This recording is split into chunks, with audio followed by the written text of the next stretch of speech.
네, 안녕하십니까.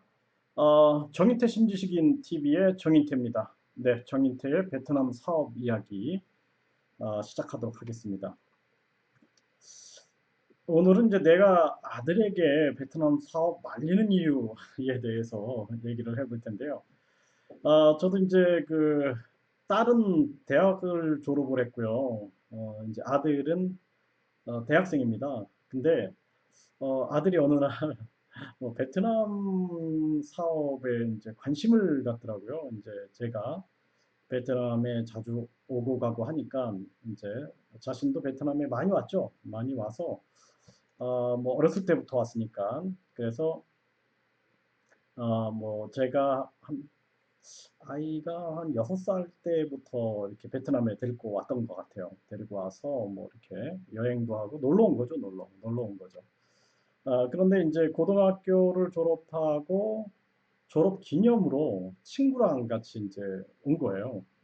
그게 이제 다 컸으니까 혼자 오더라고요. 이제 혼자 와서 또 친구도 이렇게 불러서 와서 이제 같이 뭐 베트남 전국을 그냥 다니더라고요. 자기랑 친구랑 같이 이제 여행을 다니면서 베트남의 매력이 있다, 뭐 베트남의 사업에 이제 관심을 갖더라고요. 그래서 제가 좀 말렸습니다. 그래서 왜 말렸냐 그러면은 제가 16년 동안 베트남에서 활동을 하면서 원래 군대 갔다 온 분들 아시잖아요. 그 군대 갔다 오면은 아들이 군대 간다 그러면은 그 심정이 어떨까요? 그렇죠? 예, 뭐 저도 이제 자녀가 이제 군대를 간다 이렇게 얘기를 들어보면 좀 마음이 아프죠. 그 예전에 제가 군대 간다고 이제 그 아버님께 인사를 드리는데 아버님께서 그 피하시더라고요. 나중에 이제 제가 휴가 나오니까 몰래 가서 우셨다 그러더라고요. 예, 그래서 그게 이제 부모 마음인데,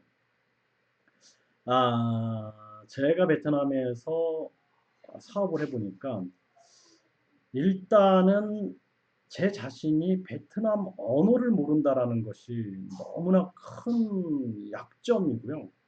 그 약점 때문에 자꾸 사람들한테 의존하게 되는 거예요. 베트남 사람들한테도 의존하고, 뭐 한국 사람들한테도 의존하게 되는 겁니다. 그러다 보면은 나쁜 사람들을 많이 만나게 되는 것 같아요. 나쁜 사람들. 이용하려고 하는 사람들. 그래서 많이 당했습니다. 그러다 보니까 이런 상처를 자식이 받지 않았으면 좋겠다라는 생각을 좀 많이 했고요. 그리고 한국 같으면은 뭐 경찰서 가서 뭐 대처가 되는데 베트남은 경찰서 가도 말이 안 통하고 협조 안 해주고 대사관 같은 경우에도 웬만하면은 일을 안 하려고 하더라고요. 그러다 보니까 기댈 데가 없어요. 기댈 언덕이 없습니다. 그러다 보면은 정말 고통스러운 거죠. 일단은 언어의 문제. 두 번째, 아까 말씀드렸던 것처럼 언어를 모르다 보니까 이 나라의 문화와 행정과 뭐 어떤 사회 특성을 알 수가 없는 거죠.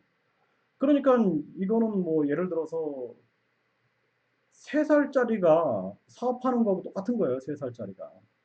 이제 3살 정도도 못 하겠죠. 베트남어를. 한 살짜리가 이제 그 사업을 한다. 되겠습니까? 계속 의존하는 거죠. 의존하는 한 살 아기가 부모한테 의존하듯이 계속 의존하는 거예요. 근데 부모 같으면은 사랑으로 보살피지만 사회는 안 그러잖아요. 사회는 안 그러니까 각종 양심의 뇌가 없는 사람들, 양심의 뇌가 없는 사람들, 소시오패스라 그러는데 이런 사람들한테 노출되게 되는 거예요. 이게 베트남 사람들도 그렇고 한국 사람들도 그렇고요.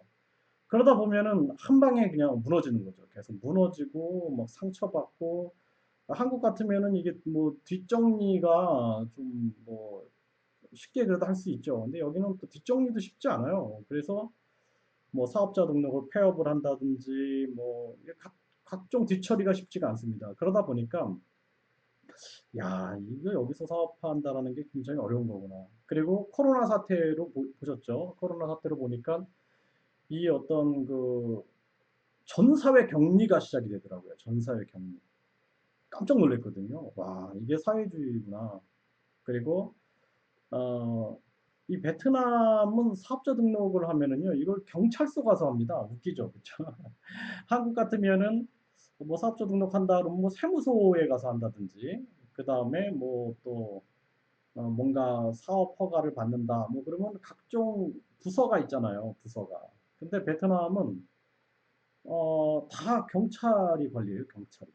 그래서 사업자 등록을 하면은 여기 이제 그 지역 경찰이 항상 와서 관리를 합니다. 그러다 보니까 뭐 좋은 경찰도 있겠지만 또 부패된 경찰들도 많죠. 네, 이건 한국도 마찬가지고요. 그래서 상당히 좀 어려운 점이 많습니다. 근데 그런 걸 보면은 아, 진짜 이 베트남 사업이라는 게 엄청 힘들구나. 뭐 요즘에도 보면은 뭐 베트남 사업을 하다가 힘든다라고 이제 저한테 문자가 오는 사람들 많아요. 그러면은 그냥 돌아가시면 좋겠다. 한국으로 돌아가셨으면 좋겠다. 이런 생각들을 많이 하게 되고, 누가 뭐 베트남 사업한다 그러면 좀 처음부터 말립니다. 하지 마십시오. 힘듭니다. 정말 힘들고, 아, 정말 이거는 뭐 상상을 초월합니다. 그러니까 한국에서 하는 것보다 10배 정도 어렵다고 생각하시면 됩니다.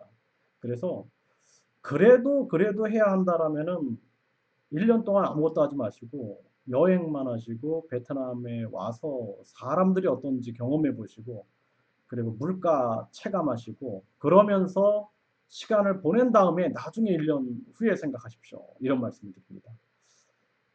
아, 정말 어려울 수밖에 없어요. 그래서 언어를 모르니까 정리한다면은 언어를 모르니까 이 베트남의 뭐 행정, 법률, 뭐 사회, 문화 다 모르고 누군가에 의존해야 하기 때문에 그 의존해야 할 사람들이 속인다든지 양심의 뇌가 없다든지 하면 크게 당하는 거죠. 그러면은 그동안 준비해왔던 시간들, 돈, 또 자칫 잘못한 명예까지 다 상실해 버릴 수가 있는 거죠. 그렇게 되면은 또 희망도 잃어버린다. 그러면은 굉장히 뭐 우울증도 걸릴 수 있을 것 같아요. 굉장히 위험한 거라고 저는 생각이 듭니다. 그래서 그 베트남 사업이 정말 어렵기 때문에 베트남 사업을 꼭 그래도 해야겠다 그러면은 아까 말씀드렸듯이 1년 동안 오셔서 그냥 여기서 그 현지 적응 훈련도 해보시고 음식도 드셔보시고 봄, 여름, 가을, 겨울도 겪어보시고 내가 날씨가 나하고 적합한가 음식이 나하고 맞는가 또 여기서 이렇게 물가가 이런데 여기서 내가 돈을 벌 수 있을까 뭐 이런 생각들을 해보시면은 아마 좀 답이 나오지 않을까 생각이 듭니다. 네. 네, 오늘은 내가 아들에게 베트남 사업 말리는 이유에 대해서 말씀을 드렸습니다. 네, 영상이 도움이 되셨다면 좋아요와 구독 눌러주시고요. 더 좋은 콘텐츠를 위하여 제가 더 노력을 하겠습니다. 그리고 뭐 질문 있으신 분들은 질문을 남겨주시면은 제가 그 질문에 답변도 드리고 그 다음에 또 영상도 만들어서 또 여러분들께 도움을 드리도록 하겠습니다. 감사합니다.